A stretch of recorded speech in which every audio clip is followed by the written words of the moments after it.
नमस्कार दोस्तों, पुनः स्वागत है आपका अपने यूट्यूब चैनल बीपीएससी गाइड पर।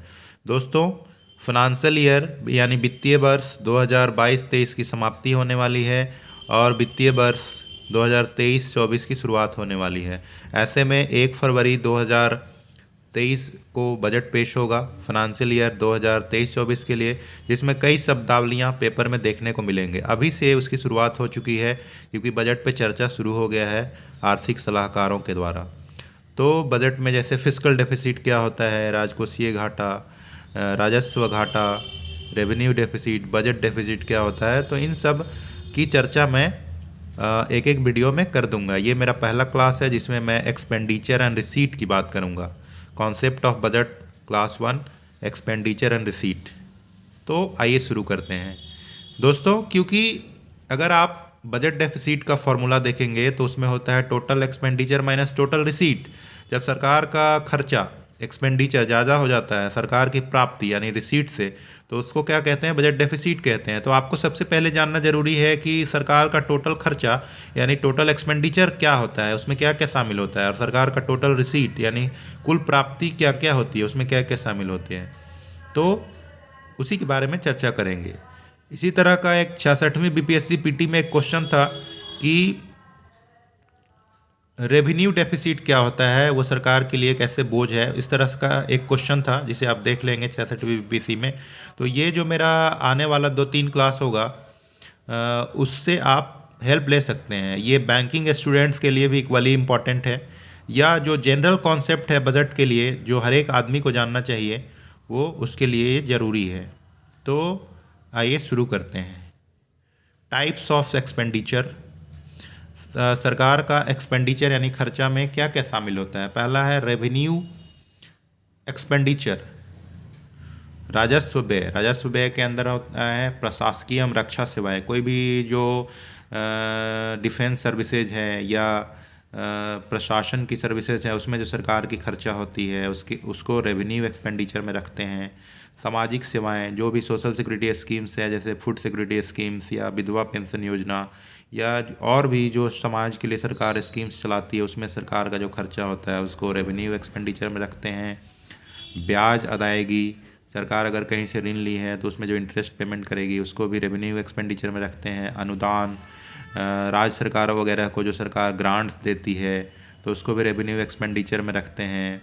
सब्सिडी देती है, तो किसानों वगैरह को खाद बीज वगैरह पे जो सब्सिडी दिया जाता है वो सब कब पे जो खर्चा होता है उसको रेवेन्यू एक्सपेंडिचर के अंतर्गत रखते हैं। सार्वजनिक यानी पब्लिक एजुकेशन, पब्लिक हेल्थ, परिवहन, संचार आदि, इस ये सब पे जो सरकार का खर्चा होता है, जैसे स्कूल बनवाने पे, हॉस्पिटल बनवाने पे, पब्लिक ट्रांसपोर्टेशन पे, या कहीं वाईफाई लगाया है जो पब्लिक कम्युनिकेशन के लिए, तो इस पे जो खर्चा होता है वो सब रेवेन्यू एक्सपेंडिचर के अंतर्गत आता है। आइए अब जानते हैं सरकार का कैपिटल एक्सपेंडिचर।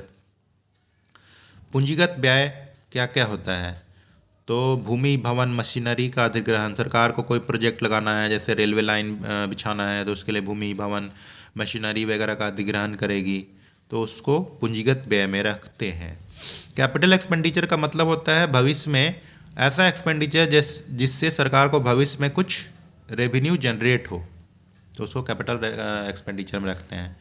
शेयरों में निवेश, अगर सरकार जो है शेयर में निवेश करती है वो क्योंकि उससे बाद में फिर फ़ायदा होगा, तो उसको कैपिटल एक्सपेंडिचर में रखते हैं। राज्य को दिए गए ऋण, राज्य सरकार को जो ऋण दिया जाता है क्योंकि राज्य सरकार फिर वापस करेगी उसमें इंटरेस्ट के साथ, तो उससे उसको इनकम जनरेट होगा, तो ये सब कैपिटल एक्सपेंडिचर के अंतर्गत आता है। फिर होता है पीएसयू में लगाया गया धन। जैसे पीएसयू का एग्जांपल है SBI, state bank of India में सरकार का 51% हिस्सेदारी है, तो सरकार 51% उसमें धन लगाई है, तो उससे जो डिविडेंड, जो लाभांश जनरेट होगा वो सब कहाँ रखा जाएगा, कैपिटल एक्सपेंडिचर के अंतर्गत। तो अभी हमने एक्सपेंडिचर की चर्चा की जिसमें 2 तरह का एक्सपेंडिचर होते हैं, रेवेन्यू एक्सपेंडिचर और कैपिटल एक्सपेंडिचर। अब आइए जानते हैं टाइप्स ऑफ रिसीट, मतलब सरकार की प्राप्तियाँ, रेवेन्यू रिसीट और कैपिटल रिसीट।